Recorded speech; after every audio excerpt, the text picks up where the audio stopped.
ശ്രീലാൽ സ്വാഗതം എന്റർടൈൻ ന്യൂസിലേക്ക്. എന്തായാലും വിഷു നല്ല ആഘോഷമാക്കാൻ തന്നെയാണ് മലയാള സിനിമയിലെ ആളുകൾ തീരുമാനിച്ചിരിക്കുന്നത്. മായാമോഹിനിക്ക് പിന്നാലെ മറ്റൊരു ആഘോഷ ചിത്രം കൂടി. എങ്ങനെയുണ്ട് കോബ്രയെക്കുറിച്ചുള്ള ആദ്യ ദിവസത്തെ പ്രതികരണങ്ങൾ? ഗംഭീരമായിട്ടുള്ള റിപ്പോർട്ടാണ് എല്ലാ സ്റ്റേഷനിലും വന്നുകൊണ്ടിരിക്കുന്നത്. പിന്നെ ഇപ്പോൾ ഞാനതിൻ്റെ ഫോൺ കോളുകൾ ഇങ്ങനെ അറ്റൻഡ് ചെയ്തുകൊണ്ടിരിക്കുക, കണ്ടിന്യൂസ് ആയിട്ടുള്ള വളരെ സന്തോഷത്തിലാണ്, അതിൻ്റെ ഒരു ത്രില്ലാണ് ഞാനിപ്പോൾ. എങ്ങനെയാണ് വീണ്ടും ഒരു തൊമ്മനും മക്കൾ ഒരു ഫോർമുല പോലെ തോന്നുന്നു സിനിമയെ കാണുമ്പോൾ? മമ്മൂട്ടിയും ലാലും ഒന്നിക്കുന്നു, കോമഡിയും എല്ലാം കൈകാര്യം ഇരുവരും ഒരേപോലെ ചെയ്യുന്നു. സിനിമയുടെ പ്രത്യേകത എന്താണ് തൊമ്മനും മക്കളിനെയും മാറ്റി നിർത്തിയാൽ?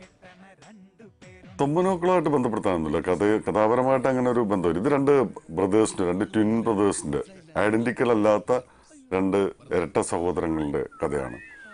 ചില വേണമെങ്കിൽ അത് ഫ്രണ്ട്സിൻ്റെ കഥ എന്ന് തന്നെ പറയാം. ഒരേപോലെയുള്ള ഇരട്ടകളെ പറ്റിയാണ് നമ്മൾ അധികം കേട്ടിട്ടുള്ളതും കണ്ടിട്ടുള്ളത്. ഒരേപോലെ അല്ലാത്ത രണ്ട് ഇരട്ടകളുണ്ടെങ്കിൽ അവർക്ക് എന്തൊക്കെ പ്രോബ്ലംസ് ഉണ്ടാകാം, എന്തൊക്കെ രസകരമായിട്ടുള്ള സംഭവങ്ങൾ ആ സിനിമയിൽ ഉണ്ടാക്കാം എന്നുള്ളതാണ് ഈ സിനിമയോട് ചിന്തിച്ചിട്ടുള്ളത്.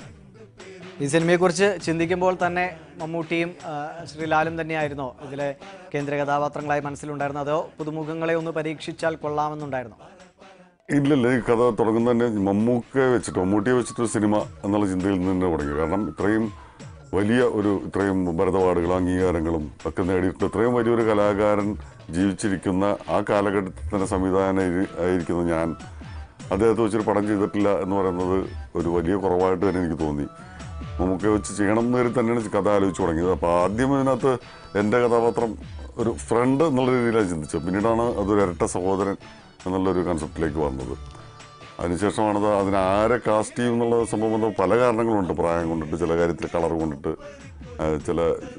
പല കാര്യങ്ങൾ കൊണ്ടിട്ട് അത് അവസാനം ഞാൻ തന്നെ ചെയ്യേണ്ട ഒരു അവസ്ഥയിലേക്ക് വന്ന് ചേരുകയായിരുന്നു. അത് ഞാൻ സംവിധാനം മാത്രമാണ് ചെയ്യാൻ ഉദ്ദേശിച്ചിരുന്നത്. സിനിമ ഇറങ്ങിക്കഴിഞ്ഞപ്പോൾ എന്ത് തോന്നി? സംവിധാനം മാത്രം മതിയായിരുന്നു, അതെയോ തീരുമാനം ശരിയാണെന്ന് തോന്നിയോ? ഇല്ല, ഷൂട്ടിംഗ് തുടങ്ങി 2 ദിവസം കഴിഞ്ഞപ്പോൾ തന്നെ അത് നമ്മൾ അതുമായിട്ട് ഒന്ന് താതാത്മ്യം പ്രാപിച്ചു. ഇപ്പോൾ തിയേറ്ററിൽ നിന്ന് റെസ്പോൺസുകൾ കേൾക്കുമ്പോൾ അത് ചെയ്തത് നന്നായെന്ന് തോന്നുന്നു. പക്ഷെ അത് തുടരാനൊന്നും ഭാവമൊന്നുമില്ല. സംവിധാനം അഭിനയം കൂടെ ഒരുമിച്ച് കൊണ്ടുപോകാൻ അങ്ങനെ ഉദ്ദേശങ്ങളൊന്നുമില്ല. ഏതായാലും ഇത് വളരെ വലിയൊരു വിജയമാണ് എന്ന് പറയുന്നത് വലിയ സന്തോഷം ഉണ്ടാക്കുന്നുണ്ട്. മമ്മൂട്ടിയെ പെട്ടെന്നൊരു കുറച്ച് ഹാസ്യത്തിന്റെ മേമ്പൊടിയിൽ അവതരിപ്പിക്കുകയാണ്. കിങ് ആൻഡ് കമ്മീഷണറിന് ശേഷം ഒരു അലർച്ച ഉള്ള നായകനിൽ നിന്ന് ചിരിപ്പിക്കുന്ന നായകനിലേക്കുള്ള ഒരു മാറ്റം എളുപ്പമായിരുന്നത്? ഇല്ല, മമ്മൂക്ക ഒരു നല്ല നടൻ എന്ന് പറയുന്ന ആളെ സംബന്ധിച്ചോളം കോമഡി എന്നോ ട്രാജഡി എന്നോ ഇല്ല. ഇപ്പോൾ കോമഡി എന്ന് പറഞ്ഞാൽ ഒരു കോസ്റ്റ്യൂം കാണിക്കേണ്ട കാര്യമില്ല ശരിക്കും ചിരിപ്പിക്കാനായിട്ട്. കോമഡി സിറ്റുവേഷനിലുണ്ടെങ്കിൽ ഏറ്റവും റിയലിസ്റ്റിക് ആയിട്ട് അഭിനയിക്കുന്നത് തന്നെയാണ് എപ്പോഴും നല്ലത്. ആ കാര്യത്തിൽ നമുക്ക് ധൈര്യമായിട്ട് വിശ്വസിക്കാം. നമുക്കത് ഗംഭീരമായിട്ട് ചെയ്തിട്ടുണ്ട്. മറ്റ് സിനിമയിലെ വിഭവങ്ങൾ എന്തൊക്കെയാണ്? ഈ വിഷുക്കാലം കുട്ടികളെല്ലാം തിയേറ്ററിലേക്ക് പോകാൻ കൊതിച്ചിരിക്കുകയാണ്. വീണ്ടും ഒരു ചെറിയ ഇടവേളയ്ക്ക് ശേഷം തിയേറ്ററുകളെല്ലാം നിറഞ്ഞു കവിയുന്നു എന്നാണ് അറിയാൻ കഴിയുന്നത്. എന്തൊക്കെയാണ് കോബ്ര പ്രേക്ഷകർക്കായി പ്രത്യേകമായി ഒരുക്കിയത്? കോബ്ര ഇപ്പോൾ ഒരു മഹത്തരമായിട്ടുള്ള സിനിമ എന്ന് ഞാൻ പറയുന്നില്ല, പക്ഷെ അതൊരു 100% എൻ്റർടൈനറാണ്.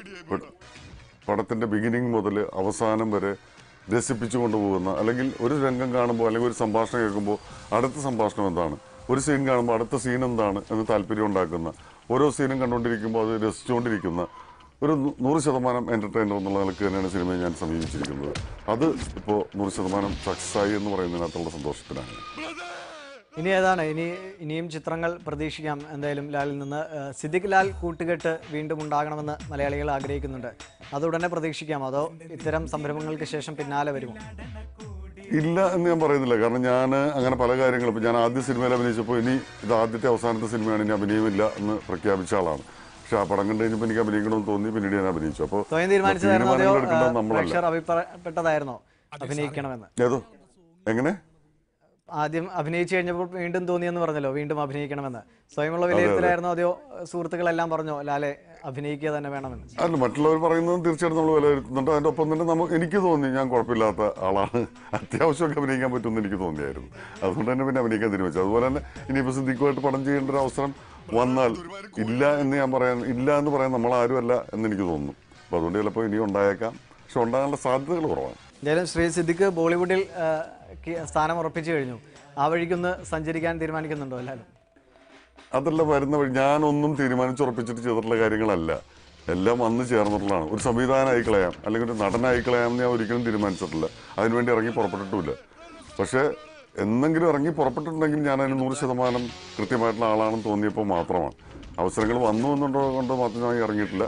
പക്ഷേ ഇനി ഹിന്ദിയിലൊന്നും വരാൻ പാടില്ലായിക്കൊന്നുമില്ല. ഹിന്ദി എന്ന് വെച്ചിട്ട് നിർത്തണ്ട. ഇംഗ്ലീഷൊന്നും മോശമായിട്ടുള്ള കാര്യമൊന്നുമല്ല, അങ്ങോട്ടും വരും ഞാൻ.